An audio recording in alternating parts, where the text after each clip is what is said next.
1992 was a very exciting season, and none more than in the wild and crazy figure eights.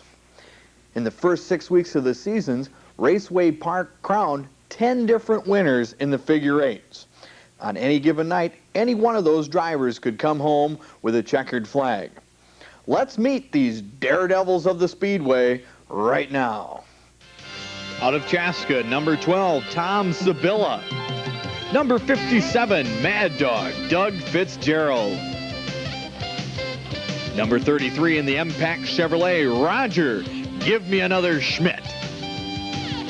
The 1992 figure eight champion out of Burnsville, number 30, Rick Keith. Number 90, Eric the Hawk Reynolds. Number 84 from Rosemont, Dennis, are you going racing? Yep, ma. Number 29 out of Prior Lake, Bruce, Out of Control Moore.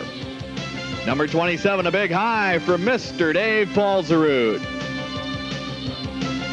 Number 34 from Shakopee, Russ Iceberg. Number 72, John Paul Odegaard. Here's looking at you, Kevin Chapman, number 47. Fast Eddie Bellinger in the number 28 car. Number 36, Jeff Moot. Driving number 11, Slim Jim Gustafson.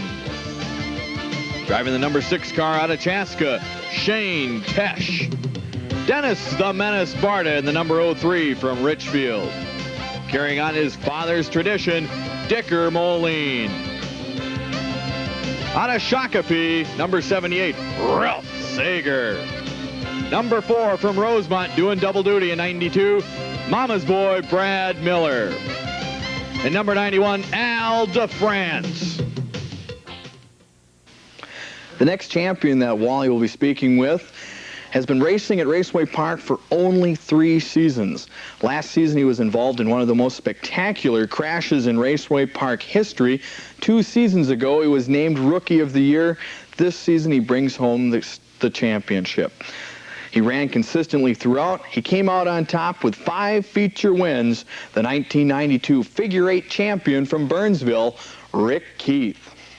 Figure eight racing has always been a real popular attraction out at Raceway Park, and Rick Keith is our 1992 champion. And Rick, first of all, what possesses somebody to want to drive in that class?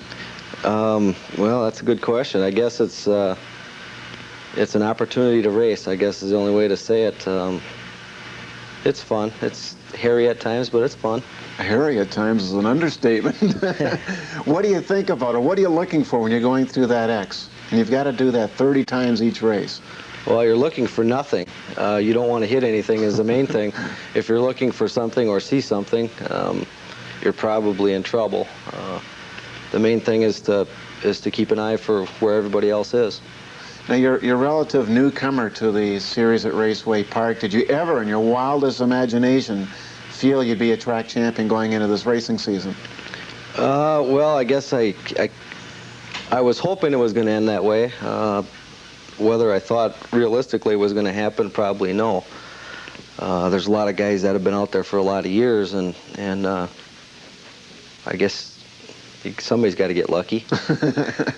Now, your teammate is Bruce Moore in the number 29 car, and I remember a bet that you guys had before the season started. Something about shaving the other guy's head, whoever finished lower in the standings.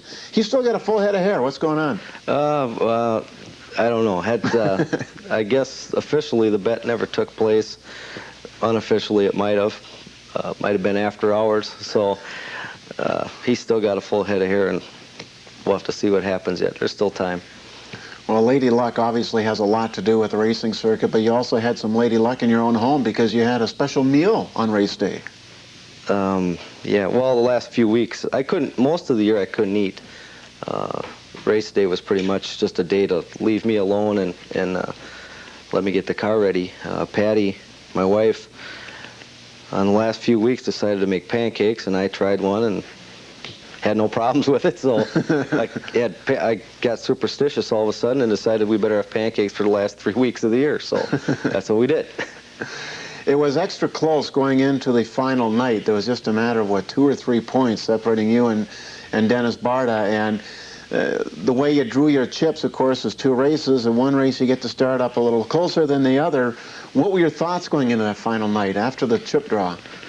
Well, going into the final night, I had 11-point lead over Dennis, and I asked a lot of questions to a lot of people that have been doing it for a long time. What do? You go out there, you race hard, or you go out there, you try to stay out of trouble, and I got people telling me both. So I said, well, I guess I'll just have to do what I got to do, and kind of went out there and just drove around. Is it very troublesome every week going into the garage after your race? You know you got some dings to bang out of that car, because there is a lot of bumping and grinding that goes on out there. Well, that's a bumping class. I don't think anybody in the class wants to have or is going to have a perfect car when they get done. It's a bumping class. There's not really a racing groove. The groove is pretty much as wide as the asphalt is. You just take up the space you need to take up. But there are cases where it can get a little bit brutal at times, and people talk to each other out there quite a bit. You get an interesting mix, too, because you've got some of the wily veterans that have been around for quite a while, and you've got the newcomers that want to break into the circuit, too. That has to complicate things at times. Well, those are the kind of, those things, they keep you on your toes. And anytime a newcomer comes out in a class where it can get real serious as far as somebody getting hurt, it makes even the veterans think a lot about what they're doing out there. So we try to help the new guys coming in. I think everybody talks to them and tries to welcome them to the class. It is somewhat of a beginner's class, but yet you got to have a head on your shoulders. Somebody can get hurt. Have you made plans for next year? Not really. Right now we're looking to move up. I'd like to move into a sportsman or hobby stock class. I guess that would be my next step. I still have the figure 8 car there. If I can't sell it, then we may be back to see what happens.